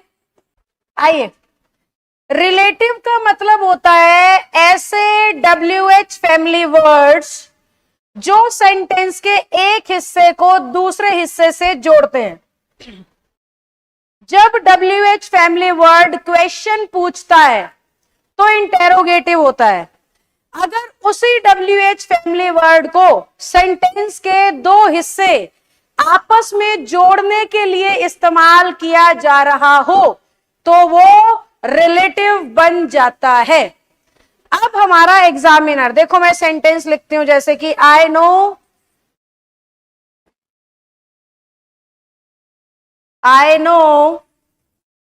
Y you are here. मुझे पता है आप यहां क्यों हो, मुझे पता है आप यहां क्यों हो। तो आई नो को यू आर हेयर से जोड़ने का काम कर रहा है वाई, तो इसे इंग्लिश कहेगी कि ये रिलेटिव प्रोनाउन है। हाँ जी, तो WH जब कनेक्ट करता है तो वो क्या कहलाता है, रिलेटिव प्रोनाउन कहलाता है। ठीक है, अगर यही WH क्वेश्चन पूछने लग जाता है तो इंटेरोगेटिव कहलाता है। अगर यही WH क्वेश्चन पूछने लग जाता है तो क्या कहलाता है, इंटेरोगेटिव। कनेक्ट करेगा तो क्या कहलाएगा, रिलेटिव। अब बात ये आती है कि एग्जाम में कैसे आएगा। ध्यान से सुनो, एग्जाम में ना 4 पोजीशन पूछता है बेटा। वो एग्जाम में क्या पूछता है, 4 ऐसी पोजीशन पूछता है जहां सेंटेंस को कनेक्ट करने के लिए WH को गलत मानते हैं और उसकी जगह पर दैट को सही। वो 4 पोजीशन जहां WH इस्तेमाल नहीं हो सकता, हमें दैट यूज करना होता है, ये अब मैं पढ़ाने वाली हूं। यहीं से पेपर में क्वेश्चन आता है। जैसे कि सबसे पहली पोजीशन, इंग्लिश में अगर सेम दिख रहा है, ओनली दिख रहा है, नन दिख रहा है, एनी दिख रहा है, ऑल दिख रहा है, या पोजीशन वाले शब्द फर्स्ट सेकंड थर्ड दिख रहे हैं, मैनी मच दिख रहे हैं, फ्यू लिटिल दिख रहे हैं, अगर इनमें से कोई भी शब्द आपको इंग्लिश के सेंटेंस में दिखता है तो इन शब्दों के बाद कभी भी WH का यूज नहीं होता, हमेशा दैट लगेगा। ये सारे शब्द आपको इंग्लिश के लाइन में दिखने चाहिए। अगर इनमें से कोई भी शब्द आएगा तो WH नहीं आएगा। कैसे, मैंने कहा this is the same girl who always, this is the same girl who always helps, क्या हो रहा है आज, who always helps others। अब देखो क्या कह रहा था रूल, रूल कह रहा है कि इंग्लिश की किसी भी लाइन में ऊपर लिखे गए शब्दों में से कुछ दिखता है, मैंने सेम यूज कर दिया, तो इनके बाद आप कभी भी WH का इस्तेमाल ना करें, इंस्टेड ऑफ WH दैट लगाएं। WH का इस्तेमाल ना करें, इंस्टेड ऑफ WH क्या लगाएं, दैट लगाएं। तो हमारा रूल इस तरीके से पेपर में एग्जामिनर हु लिखेगा, हमने हु को दैट बनाना है और नौकरी पाना है। समझ गए? तो ये वर्ड्स याद करने हैं बेटा, WH रिमूव हो जाएगा, फिर दैट आएगा। समझ गए? चलो अब अगला पॉइंट सिखाती हूं। सेकंड पॉइंट देखो, सेकंड पॉइंट कह रहा है इंग्लिश की किसी भी लाइन में अगर सुपरलेटिव डिग्री दिखाई दे, इंग्लिश की किसी भी लाइन में अगर सुपरलेटिव डिग्री दिखाई दे, सुपरलेटिव डिग्री होती है बेटा एडजेक्टिव की 3rd डिग्री। सुपरलेटिव क्या होती है, एडजेक्टिव की 3rd डिग्री, जैसे best, most honest, most intelligent, wisest, इन्हें सुपरलेटिव डिग्री कहते हैं। सीधा शॉर्टकट भी होता है, शब्दों के पीछे या तो EST मिलेगा या मोस्ट मिलेगा, शब्दों के पीछे या तो EST मिलेगा या मोस्ट मिलेगा, तो डिग्री बन जाती है कौन सी, सुपरलेटिव। और सुपरलेटिव डिग्री भी अपने बाद WH फैमिली को नहीं, दैट को प्रेफर करती है। WH हटाना है, दैट लगाना है। WH से हमारा मतलब है चलो, तो सेम के बाद WH नहीं आता, ऐसे ही सुपरलेटिव के बाद WH नहीं आता, WH की जगह दैट हो गया। ठीक है। तीसरी पोजीशन कहती है एक ही सेंटेंस में दो WH नहीं आते, बाद वाले को दैट में बदलना है। सेंटेंस एक और WH दो गलत माने जाएंगे, बाद वाले WH को हम दैट में कन्वर्ट करेंगे। बाद वाले WH को हम दैट में कन्वर्ट करेंगे अगर एक लाइन में दो WH एक साथ आएंगे तो। कैसे? मैंने कहा what are the things which you want, what are the things which you want from me। ध्यान से देखो, what are the things which you want from me। अगर हम ध्यान से देख रहे हैं तो एक WH आ चुका है, बाद में जो WH आएगा उसकी जगह that लगाना है और नौकरी पाना है। एक सेंटेंस में दो WH नहीं आते, दो अलग अलग सेंटेंस है तो दो WH आ जाएंगे, पर सेंटेंस एक और WH दो नहीं, मयान एक और तलवार दो नहीं, एक ही तलवार आएगी, एक ही WH आएगा। ऐसे कनेक्ट कर लो। तो दो WH को इग्नोर करना है, बाद वाले की जगह दैट लगा देना है। समझ गए हम? चलो, तो ये हमारा था जी थर्ड पॉइंट। अब आते हैं फोर्थ पे। फोर्थ पॉइंट कह रहा है अगर इंग्लिश की लाइन में दो सब्जेक्ट्स जोड़ रहे हो आप, जिसमें एक तो किसी लिविंग को दिखा रहा है और दूसरा किसी नॉन लिविंग को, एक किसी लिविंग को दिखा रहा है और दूसरा किसी नॉन लिविंग को। क्या कह रही हूं? एक सजीव और एक निर्जीव, एंड से जुड़े दोनों सब्जेक्ट, तो ये भी अपने बाद WH का यूज नहीं करते, हमें लगाना है दैट।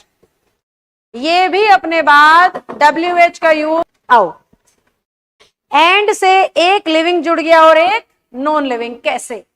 मैंने कहा Neha and her institute, Neha and her institute, समझे? Neha and her institute, Neha क्या है? लिविंग है, उसका इंस्टीट्यूट क्या है? नॉन लिविंग है। तो एग्जामिनर क्या करेगा? Neha and her institute who are करके कुछ भी सेंटेंस बना देगा।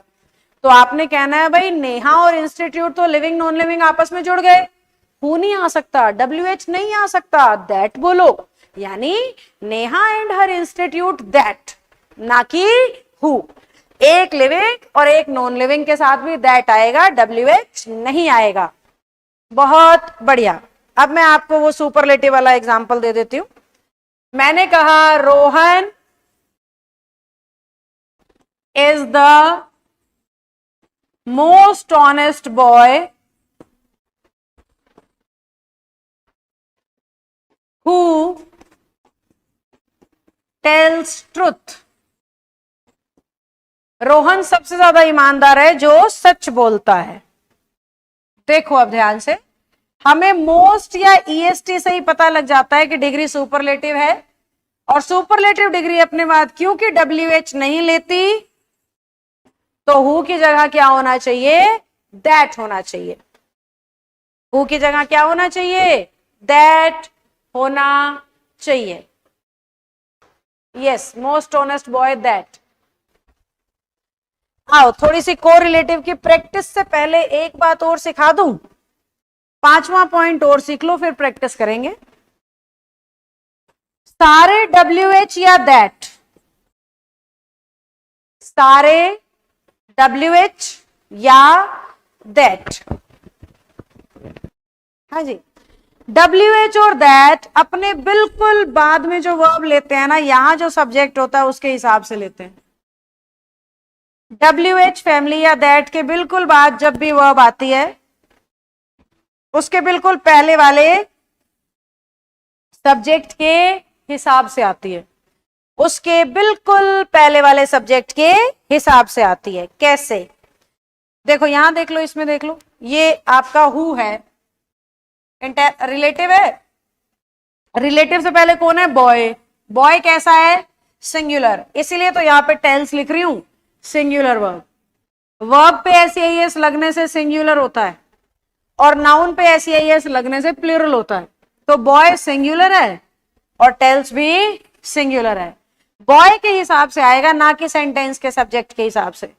WH के बिल्कुल पहले जो सब्जेक्ट होता है ना, वर्ब हमेशा उसके हिसाब से आती है। देखो एक और एग्जांपल देती हूं। It is I who am teaching you. ये मैं हूं जो आपको पढ़ा रही हूं, समझे? It's I who am teaching you.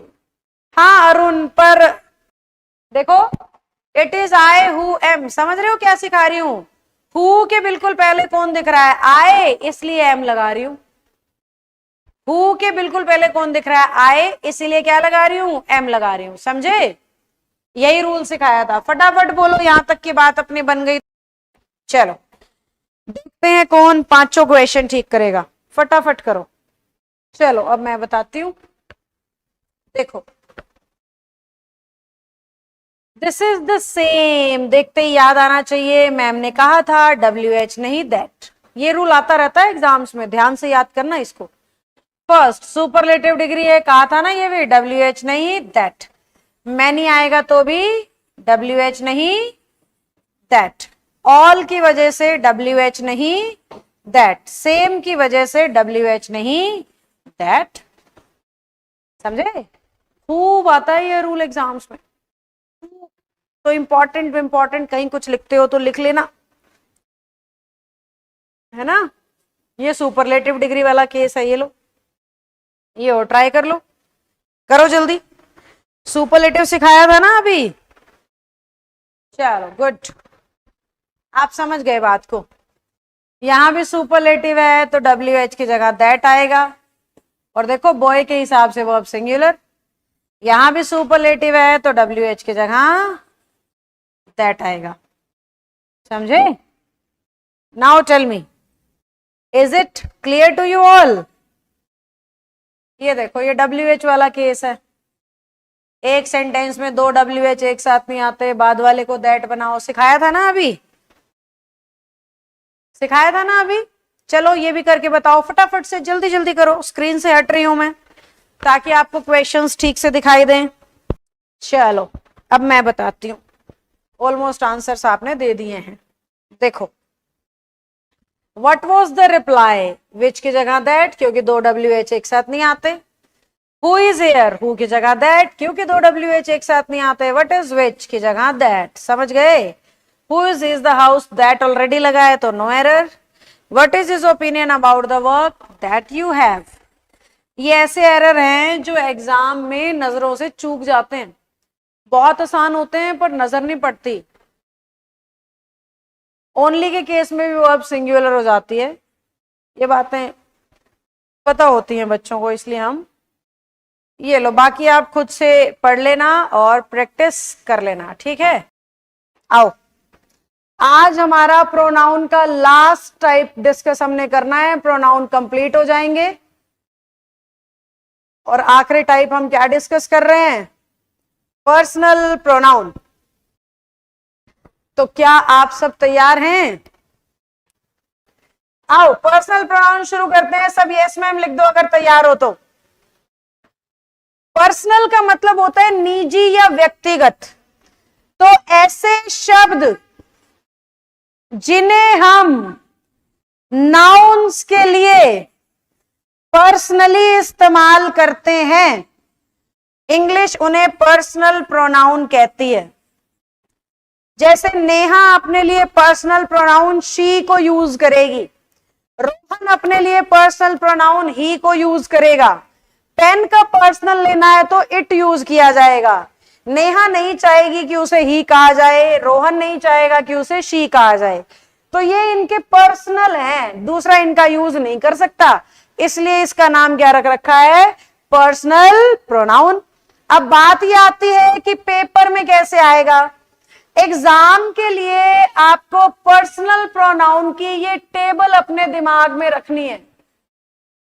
I, my, mine, me, we, our, ours, us, you, your, yours, you, he, his, him, she, her, hers, her, it, its, it, they, their, theirs, them। ये table आपने ध्यान करनी है। ये table almost हर error आपको कराने में सक्षम है, पर टेबल ऐसे नहीं याद करनी जैसे अभी लिखी हुई है।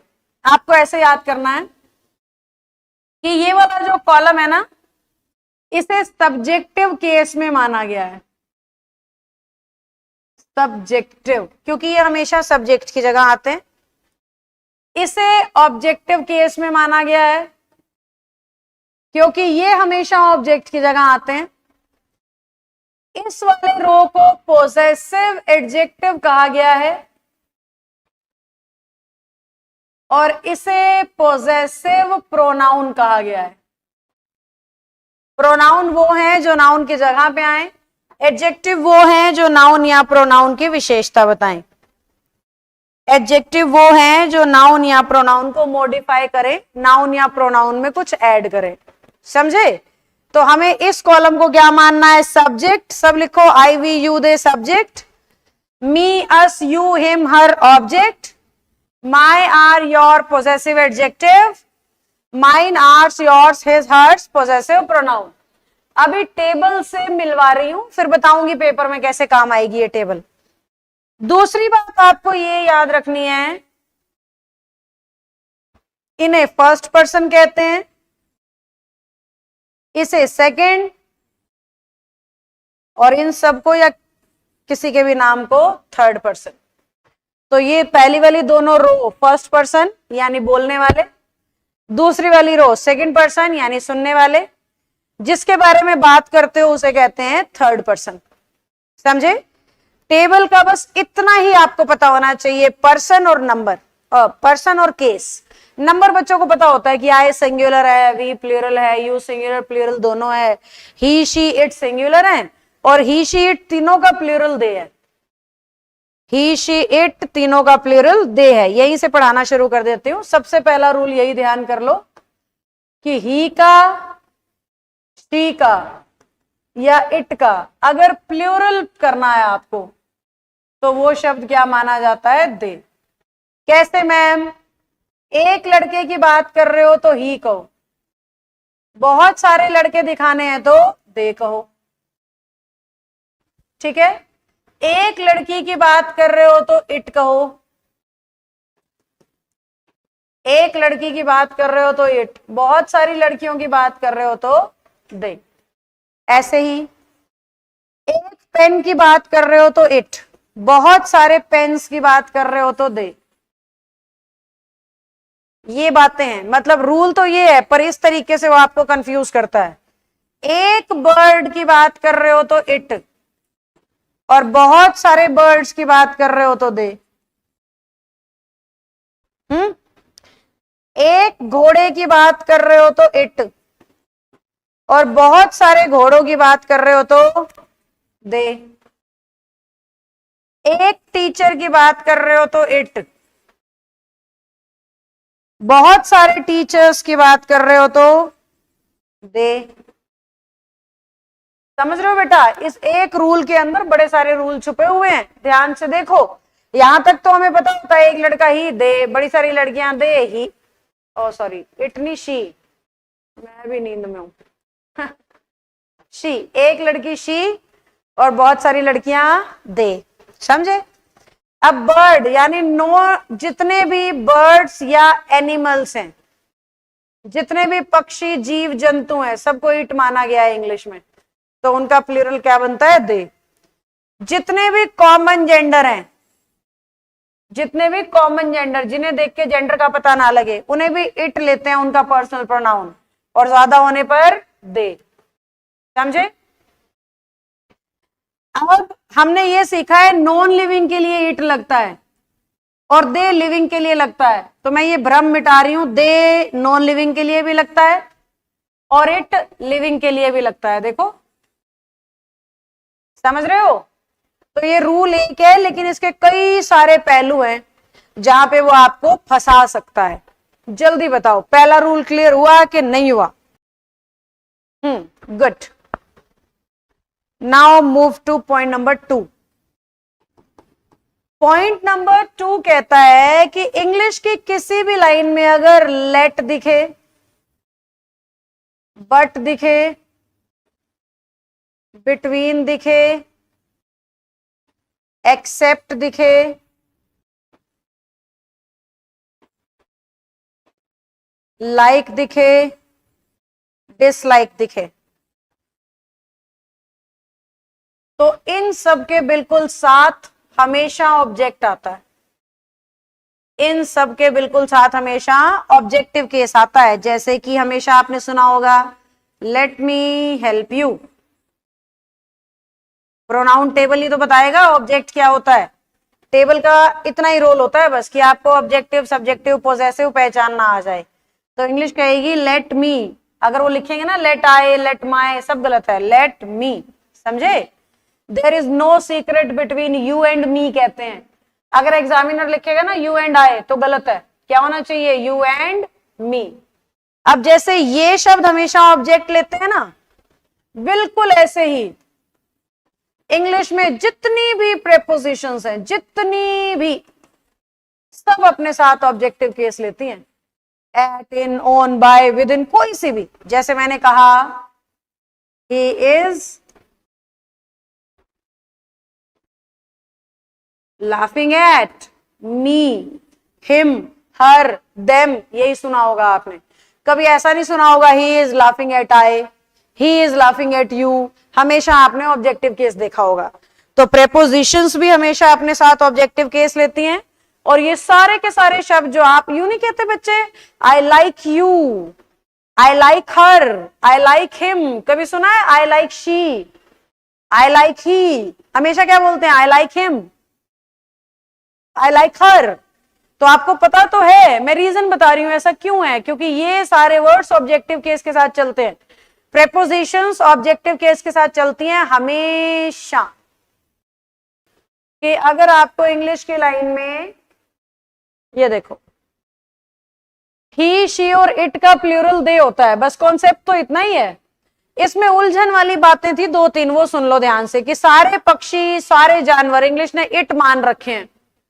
सारे कॉमन जेंडर इंग्लिश ने इट मान रखे हैं। टीचर, स्टूडेंट, डॉक्टर, लॉयर, सबके लिए इट लगता है। अगर एक हो तो, बहुत सारे हो तो सब चीजों का प्लूरल दे है, क्योंकि थर्ड पर्सन में एक ही तो प्लूरल है, दे। ध्यान से देखो रूल में, तो चाहे ही का प्लूरल करोगे तो भी दे, सी का करोगे तो भी दे, इट का करोगे तो भी दे।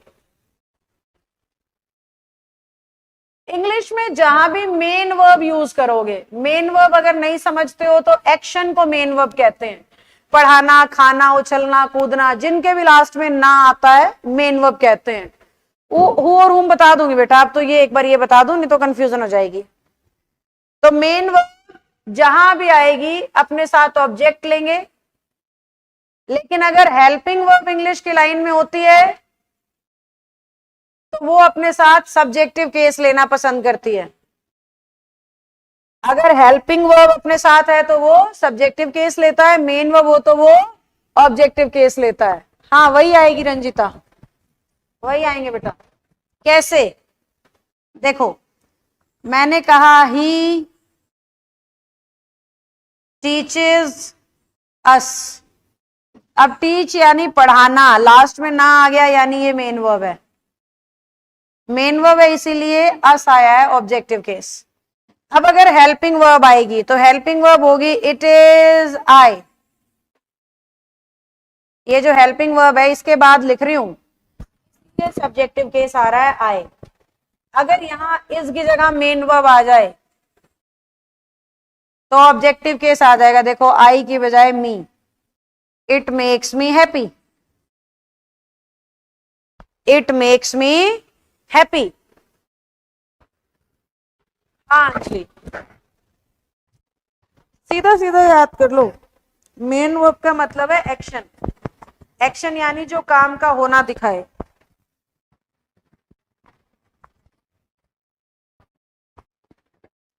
और काम का होना हमेशा हिंदी मीनिंग में ना मिलता है। ये रूल क्या कह रहा है फिलहाल वाला, ध्यान से देखो, मेन वर्ब होने की वजह से ऑब्जेक्ट और हेल्पिंग वर्ब से सब्जेक्ट। हेल्पिंग वर्ब को पहचानना आसान है, is am are was were has had, देखते ही समझ जाओ हेल्पिंग वर्ब, इसके अलावा कुछ भी दिख रहा है ना सब्जेक्ट के बाद तो वो मेन वर्ब होता है। और मेन वर्ब अपने साथ ऑब्जेक्ट लेता है और हेल्पिंग वर्ब अपने साथ सब्जेक्ट। तो देखो टीचर्स मेन वर्ब है इसलिए अस आ गया, मेक्स मेन वर्ब है इसलिए मी आ गया। जो 3 फॉर्म्स ऑफ द वर्ब पढ़ते थे ना वो आप मेन वर्ब की ही पढ़ते थे, तो वो सारी बातें दिमाग में रखो और ऑब्जेक्ट लगा दो, is am are was were दिखे तो सब्जेक्ट लगा दो, समझे। अब इसी रूल को कहने के 2 तरीके हो रहे हैं, देखो किताबें क्या कहती हैं, इंग्लिश में अगर इट के साथ हेल्पिंग वर्ब दिखे तो सब्जेक्ट लगाना, इट के साथ मेन वर्ब दिखे तो ऑब्जेक्ट लगाना। किताबें इसी रूल को दूसरे तरीके से कहती हैं, देन और हेल्पिंग वर्ब किसी लाइन में दिखें तो सब्जेक्ट लगाना, देन और मेन वर्ब किसी सेंटेंस में आए तो ऑब्जेक्ट लगाना। अब आप बोर्ड पे लिखी चीजों को ध्यान से देखो, बात तो घूम फिर के एक ही है, जहां मेन वर्ब है वहां सब्जेक्ट और जहां हेल्पिंग वर्ब है वहां ऑब्जेक्ट, जहां मेन वर्ब है वहां सब्जेक्ट और जहां हेल्पिंग वर्ब है वहां ऑब्जेक्ट। बात तो इतनी है, बस बस कहने के तरीके इतने बना दिए कि बच्चा कंफ्यूज हो जाए। बताओ समझे कि नहीं समझे। मेन वर्ब के साथ ऑब्जेक्ट बेटा, हेल्पिंग वर्ब के साथ सब्जेक्ट, मेन वर्ब के साथ ऑब्जेक्ट, हेल्पिंग वर्ब के साथ सब्जेक्ट। चलो लिखा तो ठीक है, एक एग्जाम्पल और लिख देती हूं और अच्छे से बात बन जाएगी हमारी। मैंने कहा ही इज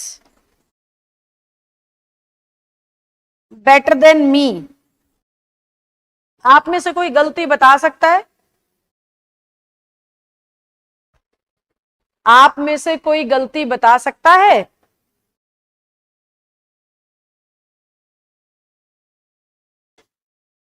लिख दिया रंजीता, मैंने खुद ही लिख दिया बेटा 6th का एग्जाम्पल। बताओ बता सकते हो गलती, क्या गड़बड़ कर रही हूं मैं, ढूंढो। राहुल राज, यस लगभग सही, सभी ने सही कहा है। इज हमारी हेल्पिंग वर्ब है, सेंटेंस में मेन वर्ब है ही नहीं, और हेल्पिंग वर्ब होती है ना तो सब्जेक्टिव केस आता है, ऑब्जेक्टिव नहीं आता। और ये एक ऐसा सेंटेंस है जो ज्यादातर दुनिया स्पोकन में ऐसे ही बोलती है, he is better than him, you are better than me, she is better than her, हमेशा ऑब्जेक्ट लगाएंगे, जबकि हेल्पिंग वर्ब में आना चाहिए हमेशा सब्जेक्ट, है ना। तो ये एक ऐसी गलती है जो खूब मिलती है। चलो यहां तक की बातें मेरे ख्याल से अब समझ आ गई होंगी, आओ तो आगे बढ़ते हैं। वो उस बच्चे ने कहा था मैम हु और हुम बता दो, तो बीच में ही डाल दिया मैंने ये रूल, हालांकि ये इंटेरोगेटिव या रिलेटिव से कनेक्टेड होता है। हु इंग्लिश में तब लगाते हैं जब सब्जेक्ट को रेफर करना हो, और हुम तब लगाते हैं जब ऑब्जेक्ट को रेफर करना हो। यानी जहां जहां सब्जेक्ट की बात कर रहे हो हु लगाते चलो, जहां जहां ऑब्जेक्ट के लिए लगाना है हुम लगाते चलो। कैसे, मैंने कह दिया Rohan who is an intelligent boy is there to help you। और एक सेंटेंस मैंने लिखा, a lady came inside with a baby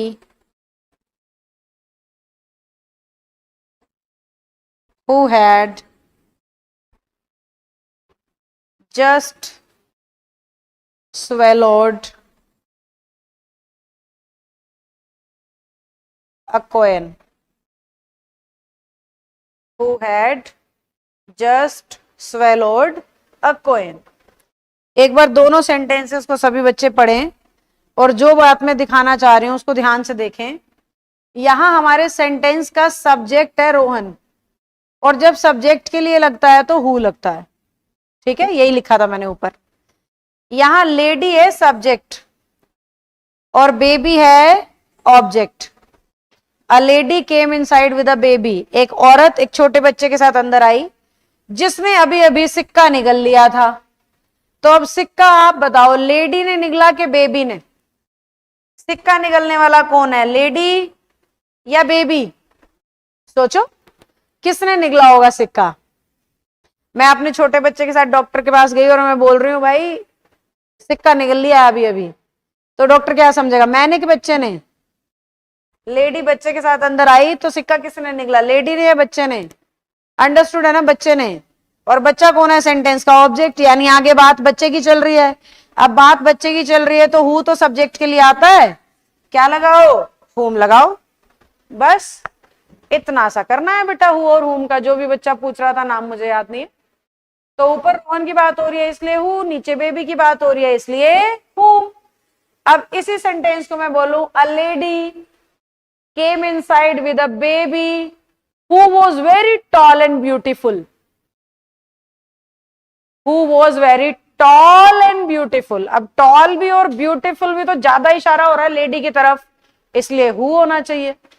तो आपने ये देखना है, सब्जेक्ट की बात करे हु, ऑब्जेक्ट की करे हुम, बस इतनी ही बात है। डालो थम्स अप अगर बन गई बात तो। समझ गए? चलिए पॉइंट नंबर 8। पॉइंट नंबर 8 कह रहा है इंग्लिश की एक ही लाइन में ना 3 प्रोनाउन एक साथ आ जाएंगे, जैसे you, he and I are डाकू। समझ गए? एक हमने कहा I, you and he are laborious।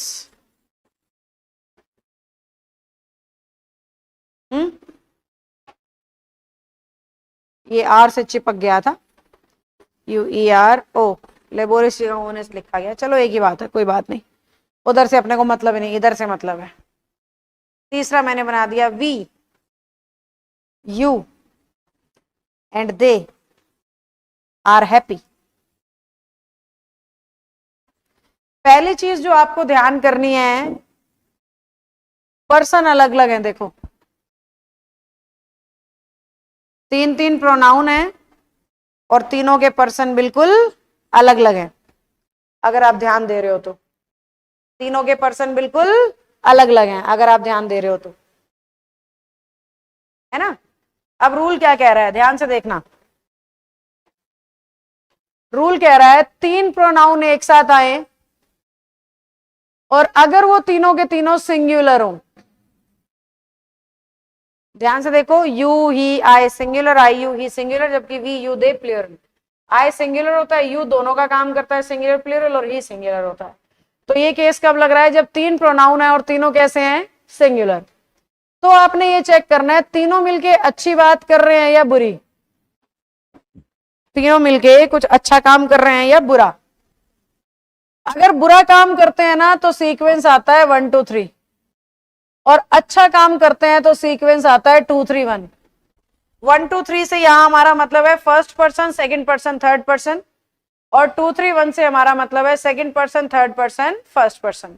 बड़ा बेसिक और आसान सा रूल है, बड़े हल्के से पेपर में आएगा, बहुत अच्छे लेवल का पेपर है तो नहीं आएगा, बहुत बेसिक रूल है क्योंकि। तो अब ध्यान से देखो, अच्छाई के लिए 2 3 1 का सीक्वेंस था, बुराई के लिए 1 2 3 का सीक्वेंस था, समझे। अब यहां पे अगर हम बात कर रहे हैं रोबर, डाकू होना तो बुरी बात है ना, बुरी बात है तो यू ही आई नहीं, क्या होना चाहिए, आई यू और ही। जबकि ईमानदार होना तो अच्छी बात है और अच्छी बात के लिए सीक्वेंस होना चाहिए 2 3 1। मैंने क्या लिख रखा है 1 2 3, तो इसे करना होगा यू ही आई। बताओ बात दिमाग में गई हो तो। अरे वाह, आंसर तो सारे ठीक दे रहे हो। बताओ अगर बात दिमाग में गई है तो। अच्छी बात 231, बुरी बात 123। जरूरी नहीं है 3 प्रोनाउन एक साथ हो, 2-2 पे भी लगेगा रूल सेम। अब अगली बात सुनो, अगर ये तीनों प्लूरल हो जाएं तो अच्छी बात या बुरी बात कोई फर्क नहीं पड़ता, सीक्वेंस चाहिए 1 2 3। अगर तीनों प्रोनाउन प्लूरल हो जाएं तो चाहे बात अच्छी चाहे बात बुरी, सीक्वेंस क्या चाहिए 1 2 3। यस, ऑलरेडी सही है ये, क्योंकि वी फर्स्ट पर्सन है, थर्ड में कुछ है ही नहीं बच्चों,